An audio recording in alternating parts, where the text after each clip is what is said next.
Hello दोस्तों, मैं कल्पेन शर्मा आपका अपने यूट्यूब चैनल सिविल सर्विसेज पर आपका स्वागत करता हूं।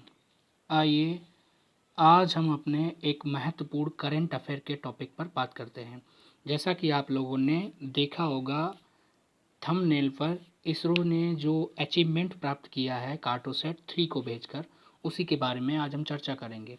आने वाले जितने भी एग्ज़ाम हैं उनमें इससे एक या दो क्वेश्चन बनने के चांस हैं। तो आइए आज हम बात करते हैं, थोड़ा इसरो के बारे में जानकारी ले लेते हैं, बेसिक नॉलेज ले लेते हैं।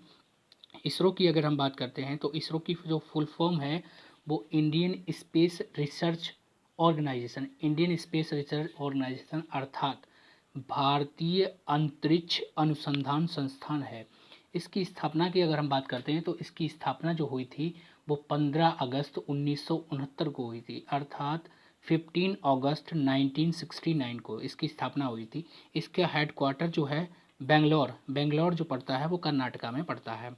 अब इसकी थोड़ी बात कर देते हैं, इसके लॉन्चिंग पैड की बात करते हैं तो इसका पहला लॉन्चिंग सेंटर या लॉन्चिंग पैड जो बनाया गया था वो सतीश धवन केंद्र श्रीहरिकोटा में सतीश धवन केंद्र के नाम से बना हुआ है, जो कि आंध्र प्रदेश में पड़ता है। आप लोगों को पता होगा कि नवंबर या दिसंबर मतलब 2019 में एक नया इसका लॉन्चिंग पैड या नया लॉन्चिंग सेंटर खोला गया है, जो कि कहाँ पर, तमिलनाडु में। पूछा जाने लायक क्वेश्चन है, पूछा जाएगा आपसे कि इसरो की एक नई या नया लॉन्चिंग पैड जो है वो कहाँ पर खोला गया है। तो एक नया लॉन्चिंग पैड जो खोला गया है वो तमिलनाडु के थुथुकोडी डिस्ट्रिक्ट में।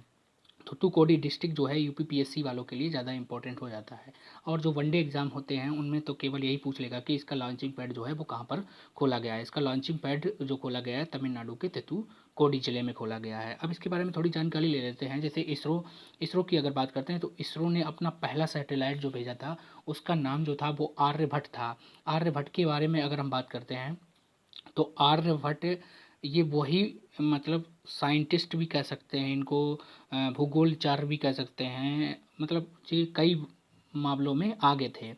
अगर अगर बात करते हैं आर्यभट्ट के नाम पर ही इसका जो रखा गया था, तो पहला सैटेलाइट जो भेजा गया था वो आर्यभट्ट के नाम, आर्यभट्ट ही उसका नाम था। 1975 में भेजा गया था, जो पूर्व सोवियत संघ की सहायता से भेजा गया था। सोवियत संघ की अगर हम बात करते हैं तो आज वो रूस के नाम से जाना जाता है। अगर बात करते हैं आर्यभट्ट की थोड़ी हम बात कर लेते हैं तो आर्यभट्ट ये वही आर्यभट्ट हैं जो चंद्रगुप्त मौर्य, वो सॉरी चंद्रगुप्त विक्रमादित्य, गुप्त वंश के एक महान शासक हुए थे चंद्रगुप्त विक्रमादित्य, जो उज्जैन के शासक हुआ करते थे। उन्हीं के दरबार में रहते थे। पूछा जाता है, कभी कभार पूछा जाता है कि आर्यभट्ट जो थे किसके दरबार में रहते थे, तो वो गुप्त वंश का शासक हुआ था चंद्रगुप्त विक्रमादित्य, या चंद्रगुप्त द्वितीय भी कहते हैं, जो उज्जैन का शासक हुए थे, उनके उनके दरबार में थे। अब बात कर लेते हैं थोड़ा दूसरा, इसका दूसरा भी पूछा जा सकता है आपसे, क्योंकि फर्स्ट तो सभी से कई बार पूछा जा चुका है कि फर्स्ट जो सैटेलाइट इसरो ने भेजा था उसका नाम क्या था, आर्यभट्ट था, जो 1975 में भेजा गया था। अगर हम दूसरे की बात करते हैं तो दूसरा जो था वो भास्कर था, और तीसरा जो था वो रोहिणी था। रोहिणी जो है वो भारत द्वारा ही निर्मित, यानी स्वदेशी निर्मित था। तो पूछा जाता है कि भारत का पहला स्वदेशी निर्मित या भारत में ही निर्मित सैटेलाइट जो था वो रोहिणी था। अब इसके बारे में हम थोड़ी बात कर लेते हैं, अपने जो कार्टोसैट की बात कर लेते हैं। कार्टोसैट के बारे में अगर हम देखते हैं तो कार्टोसैट जो है कार्टोसैट 3 के नाम से जाना जाता है। कार्टोसैट 3 जो है वो किसके द्वारा भेजा गया था, ये PSLV C47 के द्वारा। पूछा जाएगा आपको कि कार्टोसैट जो 3 है वो किसके द्वारा भेजा गया था। कार्टोसैट जो 3 है वो PSLV C47 के द्वारा भेजा गया था। अगर इसके बारे में थोड़ी और जानकारी लें तो इसका जो वेट है वो 1625 केजी, इसका जो वेट है वो 1625 केजी है।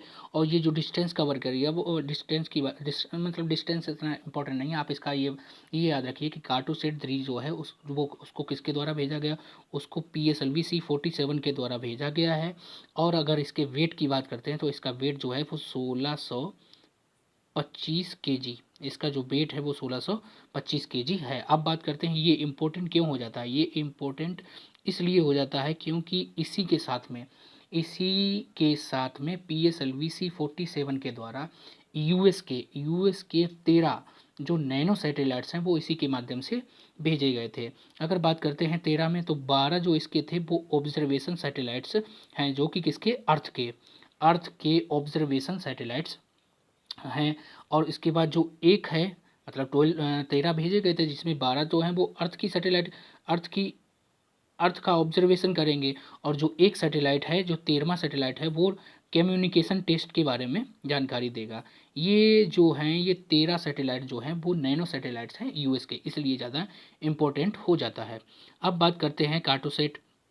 कार्टोसेट जो है वो क्या करेगा, कार्टोसेट जो है वो जो अर्थ है, अर्थ की कोस्टल लैंड जो है उसके बारे में जानकारी देगा। इसके बाद लैंड कवर जो है उसकी भी जानकारी देगा। फिर इसके बाद अर्बन जो प्लानिंग है उसके बारे में जानकारी देगा। फिर इसके बाद बात करते हैं rural resource and infrastructure development, उसकी भी जानकारी देगा ये। फिर इसके बाद बात करते हैं इसका जो टाइम पीरियड है, इसका जो टाइम पीरियड है वो 5 ईयर्स का है। मतलब ये जो भेजा गया है उसका जो टाइम पीरियड होगा वो कितना होगा, 5 ईयर का, 5 ईयर का इसका टाइम होगा। अब बात करते हैं कि ये जो है वो पी एस एल वी की ये जो है वो 49th, मतलब 49वीं उड़ान है। आपसे पूछा जाएगा कि कार्टोसेट जो 3 है वो पी एस एल वी की कौन से नंबर की उड़ान है, तो वो 49वीं या 49 नंबर की है।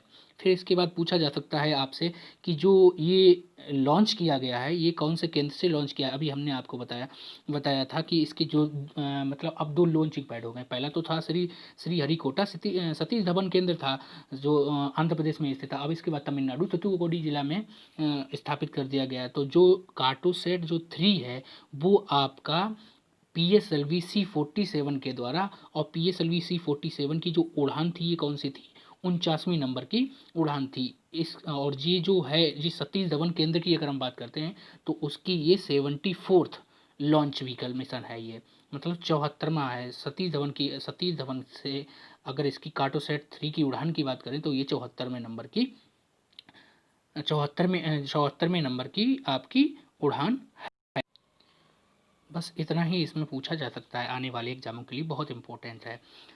अगर आपको हमारा वीडियो अच्छा लगा हो तो आप इसे लाइक कीजिए, शेयर कीजिए तथा सब्सक्राइब कीजिए, तथा अपने दोस्तों को बताइए कि यहाँ पर जो भी क्लासेस आपको फ्री प्रोवाइड कराई जा रही हैं जो कि आने वाले एग्जामों के लिए बेहद इम्पोर्टेंट होंगी। धन्यवाद।